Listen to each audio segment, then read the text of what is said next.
Hey there, everyone, and welcome to Pour and Explore, a wine, food, and travel podcast. I'm your host, Nick Elliott, the wine guy. I'd love to be your go-to guide for all things wine, food, and the amazing places they take us. Here on Pour and Explore, we'll sip, savor, and wander through the exciting world of wine, discuss incredible cuisines, and uncover the stories behind unforgettable destinations. Each week, I'll bring you lively conversations with wine experts, chefs, travel pros, and fellow enthusiasts.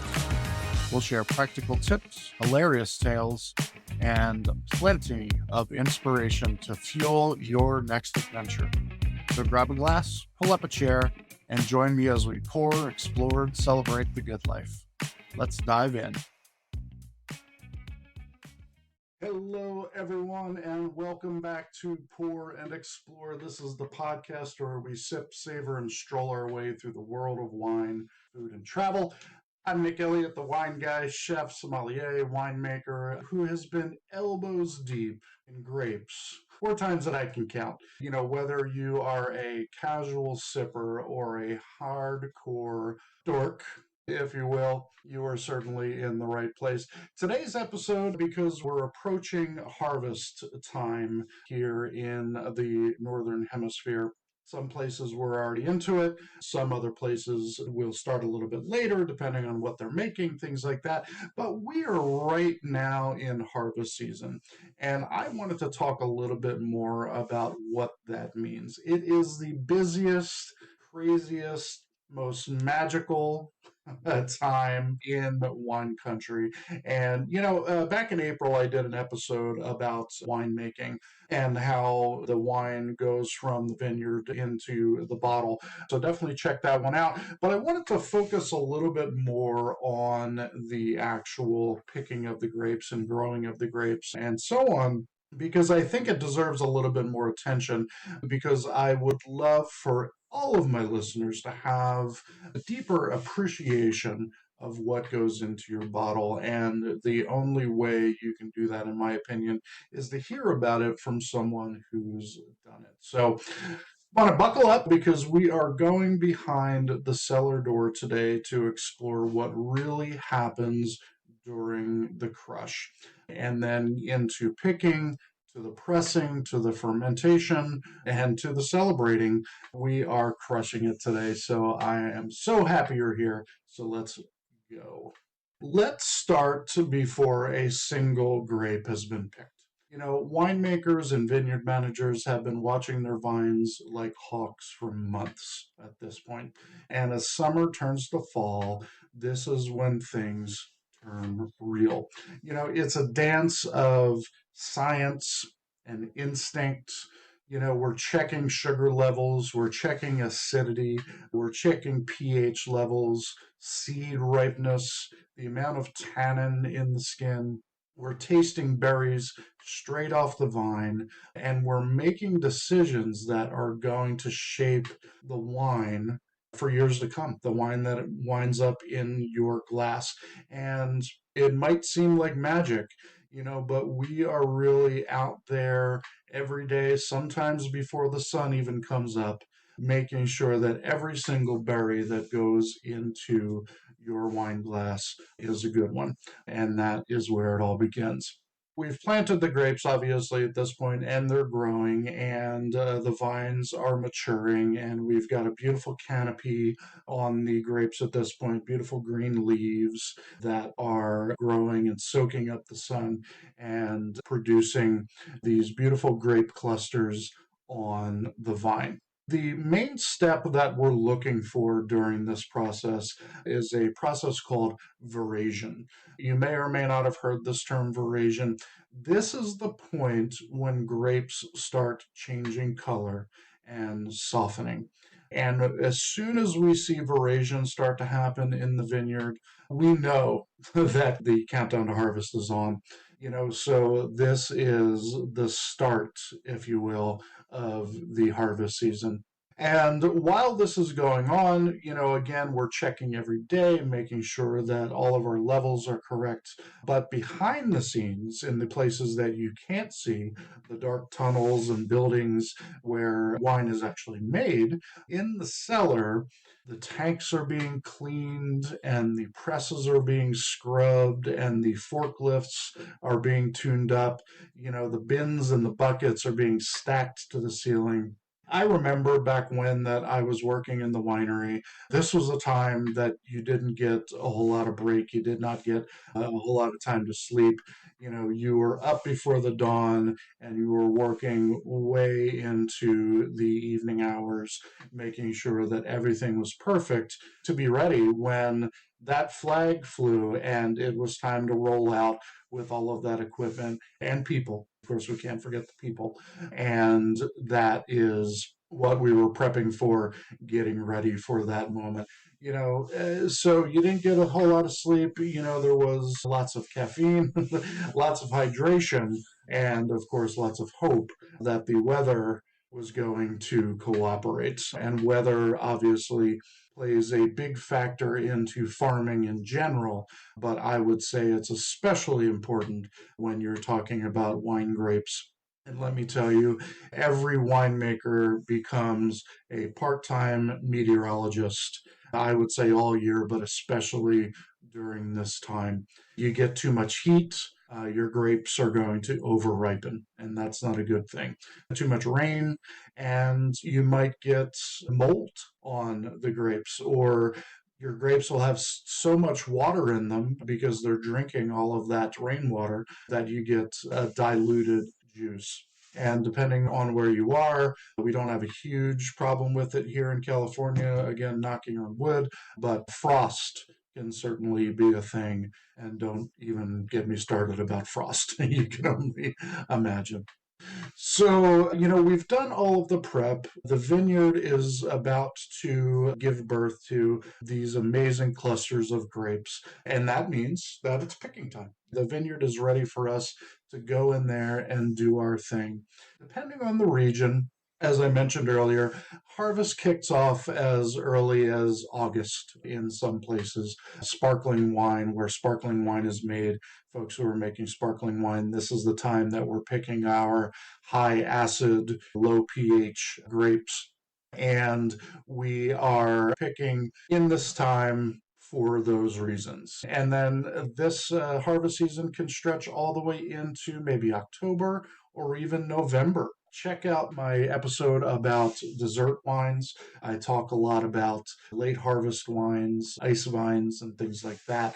And you're going to have great dessert wines that are being picked during those later harvest months, October and November. A few different ways to actually pick the crop in a vineyard. Of course, hand picking is my preferred method, but of course, if you have tens of thousands of acres of grapes, it might not be in the cards to hand pick your grapes. Hand picking is a more gentle process. It is a more selective process. And you'll find that most premium wines are made from hand picked grapes. And then, of course, there's mechanical or machine picked. This is faster, it's more efficient, great for large scale production, as I talked about, and it means less people, maybe, depending on how many acres you have. And each one of these methods has its place in the winemaking world. But once we've decided when we are going to pick the grapes and how we are going to pick the grapes, we have to decide, what that vibe is going to look like, if you will, what the schedule is going to look like.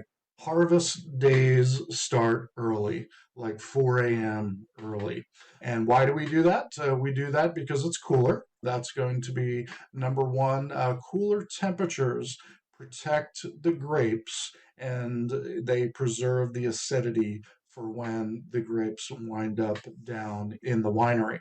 Now, I was lucky enough to work at a winery where the actual production facility was on the same property as the vineyard itself. So getting from A to B was a very, well, not easy task, but it was easier than, let's say, you've got a winery in another city where you literally have to load tractor trailers with all of your grapes, take them to the production facility, unload that tractor trailer, and start the process from there. So there are a lot of different ways that this can be done. And again, why cooler temperatures? Why are we starting so early in the morning? It's also to help the farmhands, the folks who are picking those grapes. We don't want them out in scorching heat at noontime in September or August, where it's 90, 100 degrees out. We want to make sure that we're taking care of not only our grapes, but our people as well. So you've got crews in the vineyards with headlamps or the big lights, the floodlights, and they are snipping clusters of grapes by hand. The trucks are hauling the bins, and it is absolutely a symphony of chaos and adrenaline, to keep you going, of course. Is it romantic? Kind of. Is it brutal? Absolutely. I've got the scars and the bad knees and the bad back to prove it. And is it worth it? Every single time, people. So now that those grapes are picked, it is time for what we lovingly call the crush. It is time to make sure that, the best possible juice is being extracted from those grapes. So the first stop is going to be the sorting, and the sorting process is going to be where we are separating leaves and twigs and underripe berries and, yes, bugs from the grape clusters. And sometimes this is done by the human eye, but some wineries, larger production wineries, will use optical sorters where, they're actually using machinery to pick out all of those things. But most of the time, we're relying on good old-fashioned human eyes and hands to make this happen. Again, very, very laborious, folks. Then we go into the actual crush, and this also includes what we call destemming. Red grapes usually get crushed and destemmed. What does that mean? We're actually pulling the berry off of the grape cluster, and we are separating the stems and gently cracking the skins of the grapes. White grapes, they will often go directly into the press, and we'll avoid as much skin contact as possible.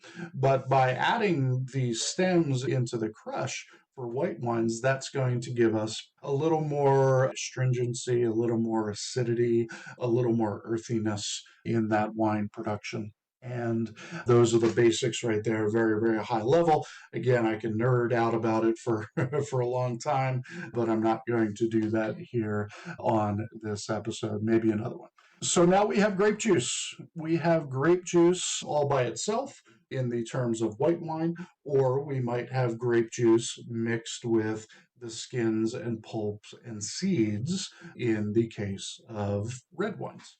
And this is where the fermentation begins. Again, I want you to go back a few episodes and listen to, I did an entire episode on fermentation. It's only about 20, 25 minutes long, but it really gives you a different perspective on not only what fermentation is, but how it works, and appreciation for the work that goes into producing wine. So I would love for you to listen to that one if you haven't already. In the fermentation process, we are either adding yeast to the fermentation into the grape juice, or we are allowing the wild yeast that lives on the grapes to go to work. And what we're doing in this process of fermentation is we are turning sugar into alcohol. Sugar into alcohol. And then CO2, or carbon dioxide, is another byproduct of the fermentation process. During this time, we're going to see tanks bubbling over and fermenters foaming. Temperatures, not only in the individual tanks, is rising, but the temperature in the winery is also rising at this point as well, because this process of fermentation is very hot, it's very violent, and there's a lot of stuff happening during this time. It is alive, it is wild, and I will tell you from firsthand experience, it smells like heaven and sweat and fresh grape juice all at once, and it is so much fun. It is one of the most interesting things I've ever done in my life, and I loved every minute of it. There's another step in the process called punch down or pump over, and that is where we are mixing the fermenting grape juice. We're mixing that, and some ways of going about that is taking the juice from the bottom and hooking it up to a hose and pumping it back to the top. That's one way of going about it. Or again, in more small production wineries, we are literally standing over top of the tank and we're using a punch down. I even forget what they're called at this point, to actually push the grapes around to make sure that, especially in red wine, that we're getting the most color and expression out of all of the grapes that are in there. The cap, if you will, think about all of the grape skins rising to the top. What we want to do is we want to make sure that we're pushing those to the bottom. Again, just gently mixing the grape juice and the grape skins and so on. You know, 2x4s and just getting over those grape fats and mixing it all together. It's a lot of fun. And at the end of the day, you're covered from your legs up in grape juice. I've had purple hands more times than I can count. And again, it really, really is a satisfying way to do things. So now that we've gone through the fermentation process, we're in the winemaking process. Now we get into the post-harvest experience in the winery. Our fermentations are slowing down. We're moving our wine to barrels, tanks, or steel drums for aging.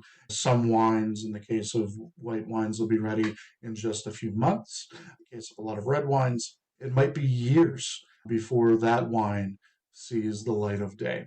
And again, go back to my episode about the, going from vineyard to glass. I'll talk a little bit more about what happens during all of the time after the wine is made. But for now, I really just wanted to, again, familiarize you more with harvest time. And it really is a lot of fun. There's a lot of mess that's left behind after the production of wine, sticky floors, there's grape skin everywhere. Your fermenters, again, need scrubbing and cleaning. Your entire team is running on fumes and burritos. Shout out to Lucy, my dear Lucy. I've had more burritos from Lucy's taco shop than I can even count. Love you, Lucy. Anyway, this is also when we get to take a breath. This is when we get to sit down and really look around and enjoy the end of this crazy time of year.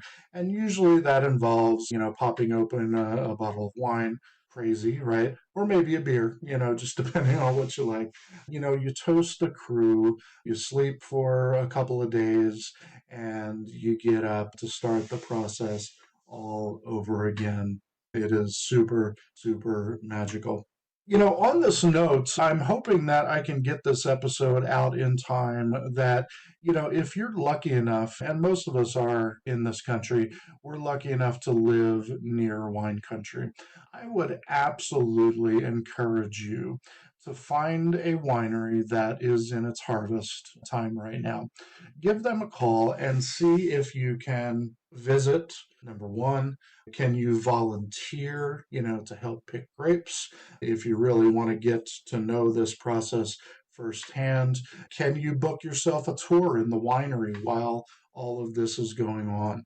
This is really the craziest time in the winery, but it's also the most interesting time in a winery and at a vineyard to go and see it and see where the work is actually being done. For visitors during this time, the energy is absolutely electric. You can smell the fermentation in the air. It has this very, very specific aroma to it, wine fermenting. Wineries often host harvest events, crush parties and grape stomps and barrel tastings. Now is the time to get those things on the calendar.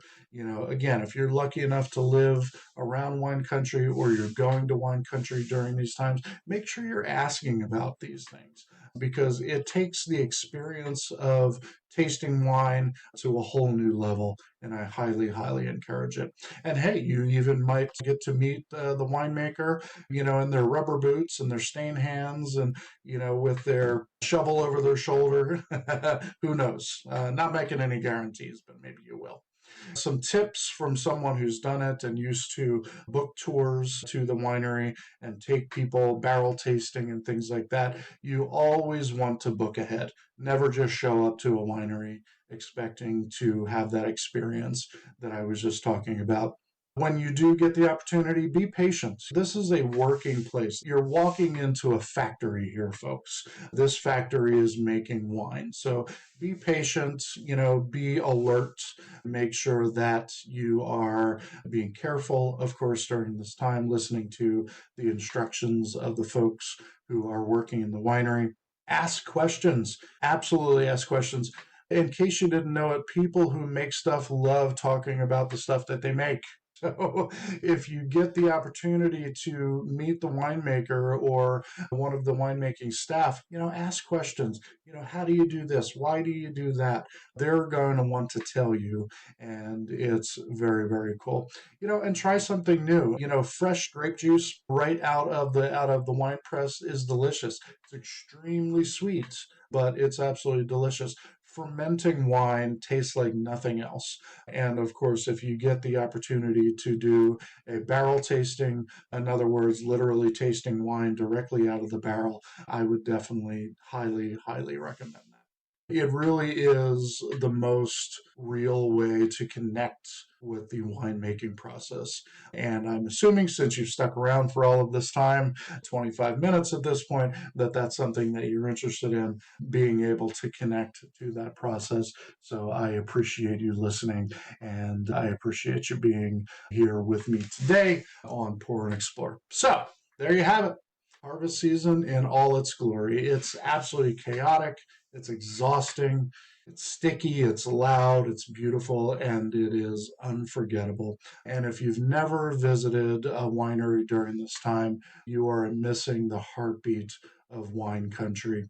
So go. That's all I have to say. So go. Make a weekend out of it. Sip something that's still fermenting. Talk to a tired winemaker and just get out there and crush it, people. Just get out there and crush it.